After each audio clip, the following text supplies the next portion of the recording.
नमस्कार। चलिए आज जानते हैं स्वस्तिक चिन्ह के बारे में। पिछली वीडियो में मैंने ओम के बारे में बताया था। स्वस्तिक अत्यंत प्राचीन काल से भारतीय संस्कृति में मंगल प्रतीक चिन्ह माना जाता है और शुभ भी माना जाता है। किसी भी शुभ कार्य को करने से पहले स्वस्तिक चिन्ह अंकित करके उसका पूजन किया जाता है। ओम को स्वस्तिक के रूप में लिया जा सकता है। लिपि विज्ञान के प्रारंभिक काल में गोलाई के अक्षर नहीं, रेखा के आधार पर उसकी रचना हुई थी। ईश्वर के नामों में सर्वोपरि मान्यता ओम की है। ओम को उच्चारण से जब लिपि लेखन में उतारा गया तो सहज ही उसकी आकृति स्वस्तिक जैसी बन गई। ओम को लिपिबद्ध करने के प्रारंभिक प्रयास में इसका स्वरूप स्वस्तिक जैसा बना था। स्वस्तिक शब्द का अर्थ है अच्छा और मंगल करने वाला।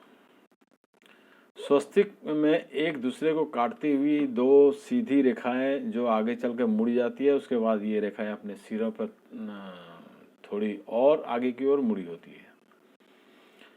जातक की कुंडली बनाते समय या कोई मंगल या शुभ कार्य करते समय सर्वप्रथम स्वस्तिक को ही अंकित किया जाता है। स्वस्तिक की यह आकृति दो प्रकार की हो सकती है। प्रथम स्वस्तिक, जिसमें रेखाएं आगे की ओर इंगित करती हुई हमारे दाईं ओर मुड़ती है, इसे स्वस्तिक कहते हैं। यही शुभ चिन्ह है जो हमारी प्रगति की ओर संकेत करता है। दूसरी आकृति में रेखाएं पीछे की ओर संकेत करती है, हम बाईं ओर मुड़ती है, इसे वामावर्त स्वस्तिक कहते हैं। इसे अशुभ माना जाता है। वर्ष 1920 में national socialist German workers party, जिसे नाजी पार्टी कहा जाता है, के नेता हिटलर ने स्वस्तिक को अपनी पार्टी का प्रतीक चिन्ह चुना, जो कि उल्टा स्वस्तिक था। हिटलर के ध्वज में यही उल्टा स्वस्तिक अंकित था। संयुक्त राज्य अमेरिका की आधिकारिक सेना के नेटिव अमेरिकन की एक डिवीजन का चिन्ह एक पीले रंग का स्वस्तिक था। नाजियों की घटना के बाद इसे हटाकर इसे गरुड़ का चिन्ह अपनाया गया। आज के समय भवन या मंदिर निर्माण के सजावट हेतु रंगीन स्वस्तिक चिन्हों के साथ टाइल्स बाजार में भरे पड़े हैं, उपलब्ध हैं। ऋग्वेद में स्वस्तिक को सूर्य का प्रतीक, चार भुजाओं को चार दिशाओं के प्रतीक की उपमा, ब्रह्मांड की प्रतीक, मध्य भाग को विष्णु के कमल नाभि, रेखाओं को ब्रह्मा जी के चार मुख, चार हाथ और चार वेदों के रूप में, अन्य ग्रंथों में चार युग, चार वर्ण, चार आश्रम, धर्म, अर्थ, काम और मोक्ष के चार प्रतिफल प्राप्त करने वाली समाज व्यवस्था एवं व्यक्तिगत आस्था की जीवंत रखने वाले संकेतों को स्वस्तिक में बताया गया है। मंगलकारी प्रतीक चिन्ह स्वस्तिक अपने आप में विलक्षण है। यह मांगलिक चिन्ह अनादिकाल से संपूर्ण सृष्टि में व्याप्त है। विघ्नहर्ता गणेश की उपासना, धन, वैभव और ऐश्वर्य की देवी लक्ष्मी के साथ शुभ लाभ, स्वस्तिक एवं बही खाते पूजा की परंपरा है। इसे भारतीय संस्कृति में विशेष स्थान प्राप्त है। सूर्य को समस्त देव शक्तियों का केंद्र माना गया है। स्वस्तिक को सूर्य का प्रतिमा मानकर इनकी विशेषताओं के प्रति श्रद्धा व्यक्ति जागृत करने का उपक्रम किया जाता है। पुराणों में स्वस्तिक को विष्णु का सुदर्शन चक्र माना गया है। इसमें शक्ति, प्रगति, प्रेरणा एवं शोभा का समन्वय है। विष्णु की चार भुजाओं की संगति भी कहीं कहीं सुदर्शन चक्र के साथ साथ बिठाई गई है।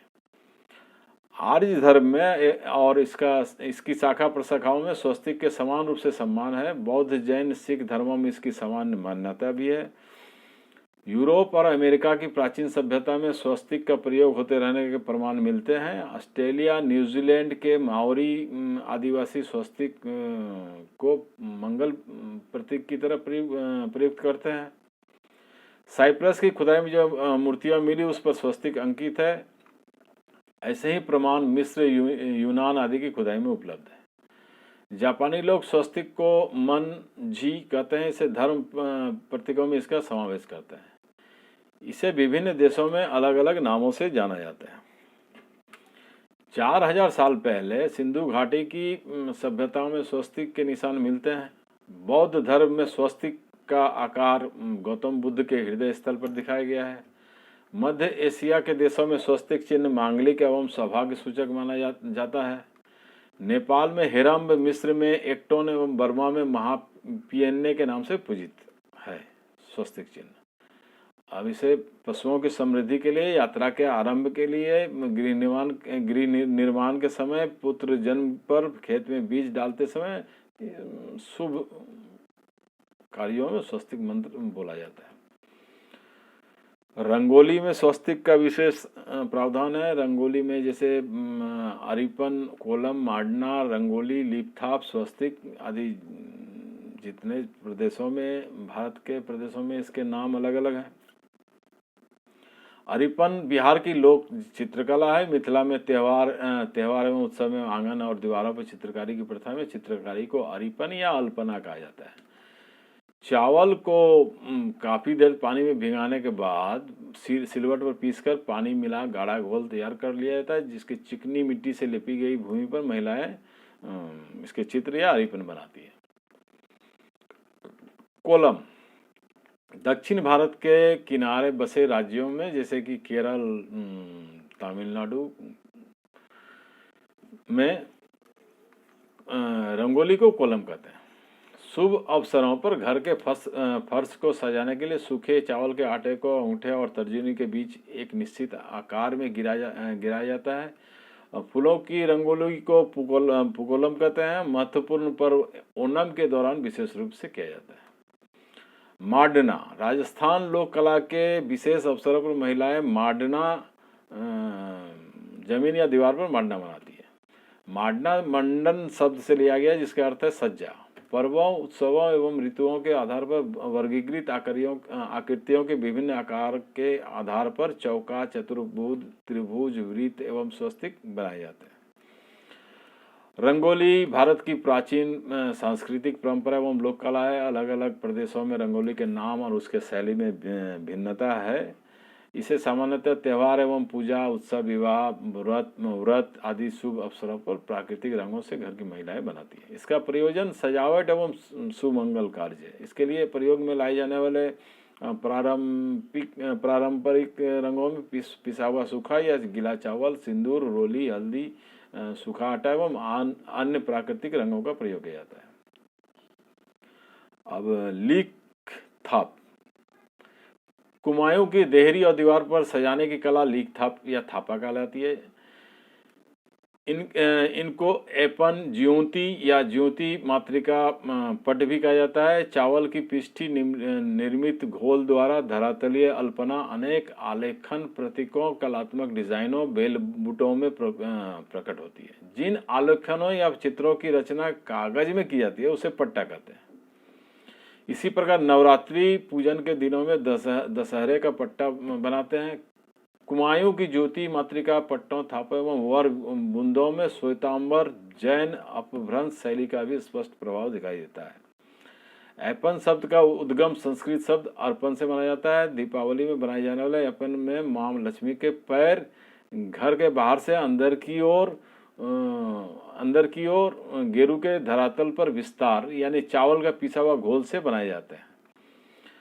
मान्यता है कि अगर द्वार में कोई वास्तु दोष है तो आंगन में गोबर से स्वस्तिक बनाने से पितरों की कृपा प्राप्त होती है। मां लक्ष्मी और गणेश की पूजा में स्वस्तिक चिन्ह अवश्य बनाए जाते हैं। वास्तु दोष दूर करने के लिए 9 उंगली लंबा और 9 उंगली चौड़ा स्वस्तिक चिन्ह मुख्य दरवाजे पर लगाने से वास्तु दोष से मुक्ति मिलती है। इस स्वस्तिक को केवल सिंदूर से बनाना चाहिए, जिससे घर में सुख और समृद्धि का वास होता है।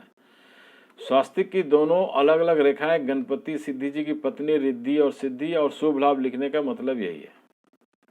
जो दोनों ओर दो रेखाएं बनाए जाते हैं स्वस्तिक के, इसमें नकारात्मक शक्तियां खत्म होती है। धार्मिक कार्य में स्वस्तिक का प्रयोग कर रहे हैं तो इसे रोली, हल्दी या सिंदूर से भी बनाना चाहिए। स्वस्तिक में बनी चारों रेखाओं के बारे में अलग अलग मत है। कुछ लोगों का कहना है कि स्वस्तिक की ये चारों रेखाएं चारों दिशाओं पूर्व, पश्चिम, उत्तर, दक्षिण की ओर संकेत करती है। वहीं कुछ लोगों का कहना है कि ये चारों रेखाएं चारों वेदों का प्रतीक है। तो वहीं कुछ लोगों का कहना है कि ये 4 रेखाएं भगवान ब्रह्मा के 4 सिरों को दर्शाती है। और स्वास्तिक के सूर्य 4 भुजाओं को 4 दिशाओं की उपमा दी गई है। सिद्धांत के अनुसार सार ग्रंथ में से विश्व ब्रह्मांड का प्रतीक चिन्ह भी माना गया है। स्वास्तिक में चार प्रकार की रेखाएं होती है जिसका आकार एक समान होता है।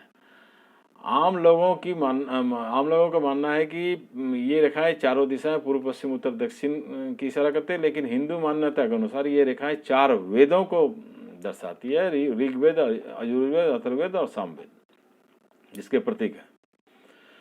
गणेश की प्रतिमा के स्वस्तिक चिन्ह के संगति के साथ सूंड, हाथ, पैर, सिर को चित्रित किया जा सकता है, जिसमें स्वस्तिक की 4 भुजाओं को ठीक उसी तरह समन्वय हो जाए, और ये 4 दिशाओं में शुभ और मंगल चीजों को अपनी ओर आकर्षित भी करती है। स्वास्तिक को कार्य की शुरुआत और मंगल कार्य में रखते हैं। ये ऊर्जा, वस्तु या व्यक्ति की रक्षा सुरक्षा करने में मददगार होती है। स्वस्तिक का बायां हिस्सा गणेश जी की शक्ति का स्थान है। गंग बीज मंत्र होता है, इसमें जो 4 बिंदियां होते हैं, जिसमें गौरी, पृथ्वी, कच्छप और अनंत देवताओं का वास होता है। स्वस्तिक की बड़ी रेखा सृष्टि की उत्पत्ति का प्रतीक है और आड़ी रेखा सृष्टि के विस्तार का प्रतीक है। स्वस्तिक का मध्य बिंदु विष्णु का नाभि कमल है, तो 4 बिंदु चारों दिशाओं का। ऋग्वेद में स्वस्तिक को सूर्य का प्रतीक माना गया है। इसके चारों दिशाओं के अधिपति देवताओं अग्नि, इंद्र, वरुण और सोम की पूजा हेतु प्रयोग किया जाता है। चारों वेद पुरुषार्थ और मार्ग का प्रतीक है। हिंदू धर्म के महत्वपूर्ण 4 सिद्धांत धर्म, अर्थ, काम और मोक्ष का प्रतीक भी माना गया है। 4 वेद का प्रतीक ऋग्वेद, यजुर्वेद, सामवेद, अथर्ववेद का प्रतीक है। 4 मार्ग ज्ञान, कर्म, योग और भक्ति का भी प्रतीक है। यह मानव जीवन के चक्र और समय का प्रतीक भी है। जीवन चक्र में जन्म, जवानी, बुढ़ापा और मृत्यु यथाक्रम में बालपन, किशोरावस्था, जवानी और बुढ़ापा शामिल है। यही 4 आश्रमों का क्रम भी है। ब्रह्मचर्य, गृहस्थ, वानप्रस्थ और संन्यास का प्रतीक है। युग, समय और गति का भी प्रतीक है। स्वस्तिक की 4 भुजाएं, 4 गतियां, नरक, त्रियंच, मनुष्य और देवगति देव तक है। वही समय चक्र के मौसम और काल शामिल है। यही 4 युग का भी प्रतीक है। सतयुग, त्रेता युग, द्वापर युग, कलयुग। इसका आरंभिक आकार गणित के धन चिन्ह के समान है। इसे जोड़ या मिलन का प्रतीक भी माना गया है। स्वस्तिक शब्द साथिया के रूप में भी प्रचलित है। स्वस्तिक आकृति की समता सर्व प्राचीन ब्राह्म लिपि के री अक्षर से बहुत कुछ मेल खाती है। इसके मध्य बिंदु होता है, जिसके मध्य में खड़ी और आड़ी 2 रेखाएं पुरुष और प्रकृति, जीव, और इन रेखाओं के सिरों पर 4 प्रकृतियां 4 गतियों का स्मरण करती है। यह 4 गतियां हैं देव, मनुष्य, त्रियंच और नारक, जिसे स्वस्तिक के 4 कोण इंगित करते हैं। जब परम मंगल की प्राप्ति होती है, स्वस्तिक भी इसी तथ्य को अभिव्यंजना करती है। आशय यह है कि स्वस्तिक की 4 भुजाएं चारों गतियों के दुखों का स्मरण दिलाकर मानव पर्याय को संयम द्वारा सार्थक बनाने का संकेत प्रस्तुत करती है। स्वस्तिक हमेशा लाल रंग का ज़्यादातर बनाया जाता है, क्योंकि हिंदू धर्म में लाल रंग खास महत्व है। हिंदू धर्म में पूजा पाठ के समय या किसी भी शुभ कार्य के समय लाल रंग का प्रयोग ज़्यादा किया जाता है। वास्तु दोष दूर करने के लिए भी मान्यता है कि मुख्य द्वार पर स्वास्तिक निशान बनाने से परेशानियां दूर होती है। ईशान कोण में लगातार 7 गुरुवार तक सूखी हल्दी से स्वास्तिक के निशान बनाए। कारोबार में लाभ होगा। किसी कार्य में सफलता चाहते हैं तो वो घर के उत्तरी दिशा में सूखी हल्दी से स्वस्तिक का निशान बनाए। स्वस्तिक की ऊर्जा का अगर घर, अस्पताल और दैनिक जीवन में प्रयोग किया जाए तो व्यक्ति रोग मुक्त और चिंता मुक्त रह सकता है। गलत तरीके से प्रयोग किया गया स्वस्तिक भयंकर समस्या भी पैदा कर सकता है। स्वस्तिक की रेखाएं और कोण बिल्कुल सही होने चाहिए। स्वस्तिक का उल्टा निर्माण भूलकर भी ना करें। लाल और पीले रंग के स्वस्तिक ही सर्वश्रेष्ठ माने जाते हैं। जहाँ जहाँ वास्तु दोष हो वहाँ घर के मुख्य द्वार पर लाल रंग का स्वस्तिक बनाएं। पूजा के स्थान, पढ़ाई के स्थान और वाहन में अपने सामने स्वस्तिक बनाने से लाभ मिलता है। लाल रंग के व्यक्ति के शारीरिक और मानसिक स्तर को जल्दी प्रभावित करती है। यह रंग शक्ति का प्रतीक माना जाता है। सौर मंडल के मौजूद ग्रहों में मंगल ग्रह का रंग भी लाल है। यह मांगलिक विलक्षण चिन्ह अनादिकाल से संपूर्ण सृष्टि में व्याप्त रही है। भारतीय संस्कृति में स्वास्तिक को प्राचीन समय से मंगल प्रतीक माना गया, इसलिए कुंडली बनानी हो वहाँ या वही खाता का पूजन करना हो या फिर कोई भी शुभ अनुष्ठान स्वास्तिक अवश्य बनाया जाता है। स्वास्तिक को रोली या लाल कुमकुम से भी बनाया जाता है। लाल रंग को शुभ माना जाता है। इसके अलावा सिंदूर से भी स्वास्तिक चिन्ह बनाया जाता है। बाजार से बनाए स्वास्तिक के चिन्ह लाकर लोग आजकल घर में लगा देते हैं, लेकिन ये सरासर गलत है। स्वास्तिक सदैव स्वयं अंकित करने चाहिए, किसी पंडित पुरोहित की भी जरूरत नहीं है। तरीका जान लें, खुद से अंकित करें, कोई समस्या नहीं है। मंगल कार्यों के लिए स्वास्तिक बनाने का भी विशेष महत्व है। कथा, पूजा, हवन, शादी, यज्ञ आदि धार्मिक त्योहारों में स्वास्तिक बनाए जाते हैं। स्वास्तिक हर दिशा में देखने पर समान दिखाई पड़ता है, इसलिए घर के वास्तु दोष को दूर किया जाता है। इससे दूर होता है या माना जाता है, मान्यता है। स्वास्तिक के प्रयोग से धन वृद्धि, गृह शांति होता है, रोग निवारण होता है, वास्तु दोष निवारण होता है, भौतिक कामनाओं की पूर्ति होती है, तनाव, अनिद्रा एवं चिंता से मुक्ति मिलती है। ज्योतिष में इस मांगलिक चिन्ह को प्रतिष्ठा, मान, सम्मान, सफलता, उन्नति के प्रतीक माना गया है। सिंधु घाटी की सभ्यता की खुदाई में प्राप्त मुद्रा और बर्तनों में स्वास्तिक का चिन्ह खुदा हुआ मिला है। उदयगिरी और खंडगिरी की गुफा में भी स्वास्तिक के चिन्ह मिले हैं। मोहनजोदड़ो, हड़प्पा संस्कृति, अशोक के शिलालेखों, रामायण, हरिवंश पुराण, महाभारत आदि में भी इसका अनेक बार उल्लेख मिलता है। जर्मनी, यूनान, फ्रांस, रोम, मिस्र, Britain, America, Spain, Syria, Tibet, चीन, साइप्रस एवं जापान आदि देशों में भी स्वास्तिक का प्रचलन किसी न किसी रूप से मिलता है। नेपाल में हेरम्ब के नाम से पूजित होते हैं। बर्मा में इसे प्रियन्ने के नाम से जाना जाता है। मिस्र में एक्टन के नाम से स्वास्तिक की पूजा होती है। प्राचीन यूरोप में सेल्ट नामक एक सभ्यता स्वास्तिक को सूर्य देव का प्रतीक मानती थी। मिस्र और अमेरिका में स्वास्तिक का काफ़ी प्रचलन है। मध्य एशिया के देशों में स्वास्तिक का निशान मांगलिक और सौभाग्य का सूचक माना जाता है। प्राचीन इराक, मेसोपोटामिया में अस्त्र शस्त्र पर विजय प्राप्त करने हेतु स्वास्तिक चिन्ह का प्रयोग किया जाता है। उत्तर पश्चिमी बुल्गारिया के व्रास्ता नगर के संग्रहालय मिट्टी की कलाकृतियां स्वास्तिक के चिन्ह से बना हुआ है। जैन धर्म के 24 तीर्थंकरों उसके चिन्ह में स्वास्तिक के शामिल किया गया है। जैन लेखों में संबंधित गुफाओं एवं मंदिरों की दीवारों पर भी यह स्वास्तिक चिन्ह अंकित मिलता है। बौद्ध मान्यता के अनुसार स्वास्तिक को अच्छे भाग का प्रतीक माना गया है। स्वास्तिक भगवान बुद्ध के हृदय, हथेली और पैरों में भी अंकित है। यहूदी और ईसाई धर्म में भी स्वास्तिक क्रॉस के रूप में चिन्हित है। ईसा मसीह को सूली यानी स्वास्तिक के साथ तो दूसरी ओर ईसाई कब्रों पर लगाया जाता है स्वास्तिक का चिन्ह। स्वास्तिक जिस दिशा में भी बना दिया जाता है वहां की पॉजिटिव एनर्जी को 108 गुना बढ़ा देती है। विज्ञान का आधार पर इसे गणित का एक चिन्ह माना गया है। स्वास्तिक को बनाते समय ध्यान रखें कि इसे क्रॉस बनाकर ना बनाएं, एक दूसरे को क्रॉस करते हुए ना बनाएं। पहले प्लस का साइन बनाते हैं, उसके बाद स्वस्तिक का अनुभुजाई बनाते हैं, मगर इस तरह बनाए गए स्वस्तिक को शुभ नहीं माना जाता है। स्वस्तिक को हमेशा पहले दाएं भाग फिर बाएं भाग को बनाएं, जिसे स्वस्तिक को शुभ माना गया है कि कहीं आड़ी तिरछी रेखा एक दूसरे को ना काटे।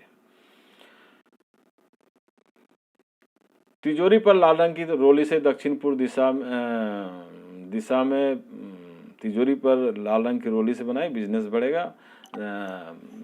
बिजनेस के लिए वेस्ट दिशा में बनी दीवार पर लाल रंग की रोली से बनाए। पढ़ने वाले बच्चे तो सफ़ेद रंग के कागज पर उसके पढ़ाई के स्थान पर रख दें।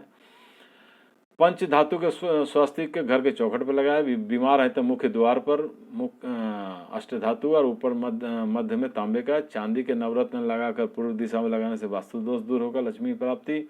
आंगन के बीचों बीच मांडने के रूप में। प्रीति पक्ष में बालिकाएं संज्ञाएं बनाते समय गोबर से स्वस्तिक बनाती है। यदि कोई मांगलिक कार्य करने जा रहे हैं तो लाल रंग का स्वस्तिक बनाएं। इसके लिए केसर, सिंदूर, रोली और कुमकुम का इस्तेमाल किया जा सकता है। अब तिजोरी पर स्वस्तिक घर के स्थापना के लिए, देहली पूजा के लिए, व्यापार वृद्धि के लिए, सुख की नींद सोने के लिए, वैवाहिक जीवन को कठिनाई दूर करने के लिए, घर की बुरी नज़रों से बचाने के लिए घर के बाहर गोबर से स्वस्तिक चिन्ह बनाया जाता है। घर के सामने पेड़ या खंबा है तो उस पर स्वस्तिक चिन्ह बना दें, वास्तु दोष कट जाएगा। उल्टा स्वस्तिक यदि कोई बनाते हैं, इसके अलावा एक मान्यता ये है कि उल्टा स्वस्तिक, इस मान्यता की सिद्धि हेतु मंदिर में गोबर या कंकु से उल्टा स्वस्तिक बनाया जाता है। फिर जब मनोकामना पूर्ण हो जाती है तो वहीं जाकर सीधा स्वस्तिक बनाया जाता है। बहुत से लोग किसी देवस्थान, तीर्थ या अन्य किसी जागृत जगह पर जाते हैं और मनोकामना मांगते समय वहाँ पर उल्टा स्वस्तिक बना देते हैं, और जब उनकी मनोकामना पूर्ण हो जाती है तो आकर सीधा स्वस्तिक बनाकर धन्यवाद देते हुए प्रार्थना करते हैं और प्रसाद चढ़ाते हैं। ध्यान रखें, कहीं भी मंदिर के अलावा और कहीं भी उल्टा स्वस्तिक ना बनाना चाहिए। खैर, सबका मंगल हो। आज इतना ही, फिर मिलते हैं किसी नए विषय पर। मैं सुबोध कुमार मिश्रा, नमस्कार, शुभ रात्रि।